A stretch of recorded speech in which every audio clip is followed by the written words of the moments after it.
नमस्ते बच्चों, आज हम पढ़ने जा रहे हैं कक्षा 6 गणित का अभ्यास 2A। तो देखेंगे क्वेश्चन नंबर 1, सबसे छोटी पूर्ण संख्या क्या है।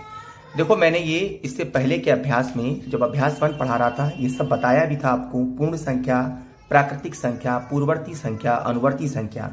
फिर से रिपीट कर दे रहे हैं, सबसे छोटी पूर्ण संख्या क्या होगी। ठीक है, देखेंगे पूर्ण संख्या 0 से स्टार्ट होती है। 0, 1, 2, 3, 4 और अनंत तक चलती है। ये क्या हो गई हमारी पूर्ण संख्याएं। ठीक है, और प्राकृतिक संख्या क्या होती है, फिर से मैं रिपीट कर रहा हूं। देखो, प्राकृतिक संख्या चलती है 1 से, 1, 2, 3, 4 और अनंत तक। ठीक है, पूर्ण संख्याएं 0 से और प्राकृतिक संख्याएं 1 से। ठीक है बच्चों, ये रफ कार्य है, इसको मैं इरेज कर दे रहा हूं। देखिए, आप केवल आंसर लिखिए, रफ कार्य पे बताया था मैंने वो। ठीक है, ताकि आपको याद आ जाए। तो सबसे छोटी पूर्ण संख्या मैंने क्या बताई थी, 0। 0 से स्टार्ट होती, तो सबसे छोटी पूर्ण संख्या क्या हुई, इसका आंसर क्या हुआ, 0। ठीक है, बढ़ते हैं अगले सवाल पर। क्वेश्चन नंबर 2, संख्या रेखा पर निम्नांकित पूर्ण संख्याओं को प्रदर्शित कीजिए। 0, 1, 2, 3, 4, 5, 6, 7। देखिए, अभी मैंने आपको बताया था पिछले अभ्यास में, जो 1B अभ्यास था, उसमें संख्या रेखा के कई सवाल थे, आपको बताए थे मैंने। देखेंगे, कोई भी आप रेखा खींचते हैं एक हाथ से, उसको बीचों बीच में 0 बना दें, बीचों बीच में 0। ठीक है, इधर हमेशा प्लस की संख्याएं चलेंगी, इधर हमेशा माइनस की संख्याएं चलेंगी।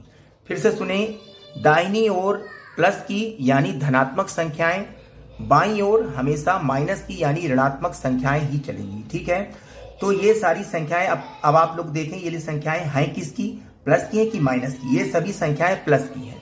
ठीक है, ये सभी संख्याएं हमारी प्लस की हैं। 0 ना तो प्लस का होता है ना माइनस का होता है, 0 बीच का, मतलब मानेंगे आप 0 प्लस का भी नहीं होता, माइनस का भी नहीं होता है। ठीक है, तो 0 मिड पे होता है। बाकी ये सभी संख्याएं देखें तो 1, 2, 3, 4, 5, 6, 7, ये मैंने सारी संख्याएं प्रदर्शित कर दी हैं। ठीक है, देखेंगे ये जो संख्याएं हैं ये सब प्लस की ही हैं।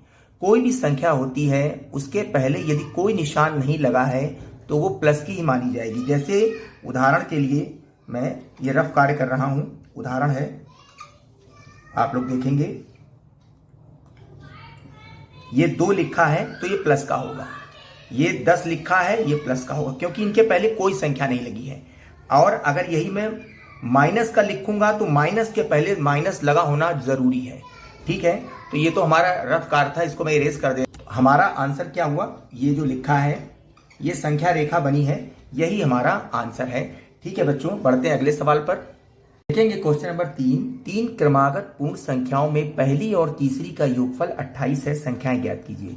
बच्चों, क्रमागत क्या होता है, कोई भी चीजें क्रम से, जैसे कोई भी संख्याएं क्रम से चल रही, जैसे 8, 9,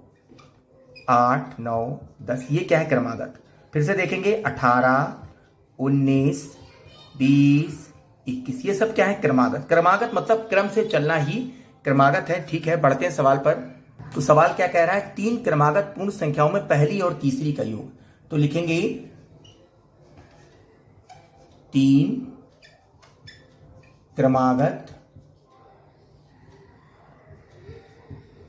संख्याओं। बच्चों ध्यान रखेंगे, ये जो मैं नरेशन लिख रहा हूं इसका बहुत बड़ा रोल है। केवल आप उत्तर मत लिखिए, नरेशन लिखिए, पूरा सवाल विधिवत लगाइए। 3 क्रमागत संख्याओं में पहली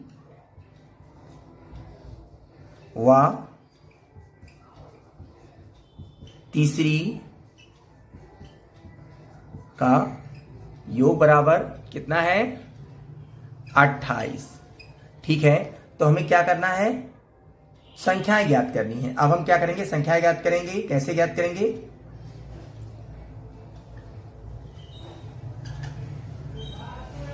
ठीक है, 28 का आधा ज्ञात करेंगे पहले हम लोग। तो 28 का आधा कैसे करेंगे, 28/2, कितना आ गया हमारा, 14। ठीक है, तो मध्य की संख्या क्या हो गई हमारी, मध्य की संख्या क्या हो गई, 14। ठीक, अब 3 क्रमागत हैं तो एक पहले की होगी एक बाद की होगी, इसीलिए तीनों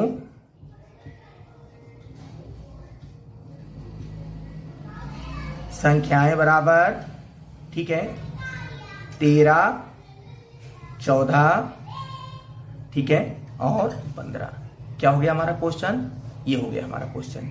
ठीक है, बढ़ते हैं अगले सवाल पर। देखते हैं क्वेश्चन नंबर 4। यदि 3 क्रमागत पूर्ण संख्याओं में मध्य की संख्या 39 हो तो तीनों संख्या ज्ञात करो। तो देखेंगे मध्य की संख्या में पता है, देखेंगे मध्य की संख्या, चूंकि देखिए चूंकि का निशान है, 2 बिंदी ऊपर और 1 बिंदी नीचे, ये क्या होता है? चूंकि का निशान। मैंने फिर कहा नरेशन जरूर लिखें, ये बहुत अहमियत रखता है। मध्य की संख्या बराबर 39, तो तीनों क्रमागत संख्याएं, इसलिए ये देखिए इसलिए का निशान है जिसमें 1 बिंदी ऊपर 2 बिंदी नीचे, ये क्या हो गई? इसलिए का निशान। इसलिए तीनों क्रमागत संख्याएं, क्रमागत संख्या मतलब जो क्रम से चले वो क्रमागत संख्याएं होती हैं। ठीक है, क्रमागत संख्याएं बराबर, देखेंगे बीच की पता है तो 3 क्रमागत, 38, 39, 40, ये हमारी, ठीक है, बीच की थी, एक पहले की हो जाएगी एक बाद की हो जाएगी, तीनों क्रम से हो गई, ये हमारी क्रमागत संख्या हो गई। बढ़ते हैं अगले सवाल पर। ठीक है, ये हमारा आंसर भी है। ठीक है, बढ़ते हैं अगले सवाल पर। देखते हैं क्वेश्चन नंबर 5। प्राकृतिक संख्याओं के समूह में किस संख्या के सम्मिलित कर लेने पर वह पूर्ण संख्याओं का समूह बन जाता है? देखिए क्वेश्चन देखने में बड़ा कठिन लग रहा है बच्चों, बहुत सरल क्वेश्चन है। मैंने अभी आपको बताया था इसी अभ्यास में, प्राकृतिक संख्या क्या होती है? जो 1 से चालू होती है, 2, 3, देखिए फिर मैं लिख दे रहा हूं, ठीक है, प्राकृतिक, ठीक है, प्राकृतिक संख्या और पूर्ण संख्या। देखेंगे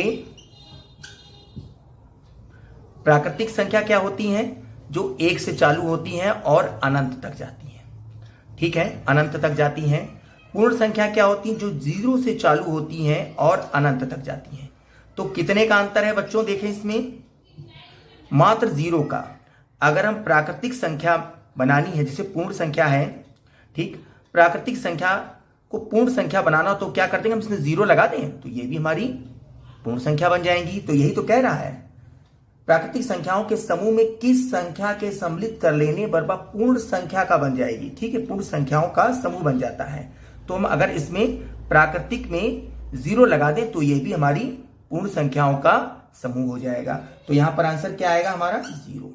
क्या आंसर हो गया हमारा? 0। ठीक है, अगर हम प्राकृतिक संख्याओं में 0 लगा दें तो वो भी पूर्ण संख्याओं का समूह बन जाता है। तो हमारा पाठ समाप्त हो गया बच्चों। ठीक है बच्चों, मिलेंगे अगले अभ्यास पर, तब तक पढ़ते रहिए, आगे बढ़ते रहिए और देश को विकास के रास्ते पर ले जाइए। जय हिंद, जय हिंदी, जय भारत। नमस्ते बच्चों।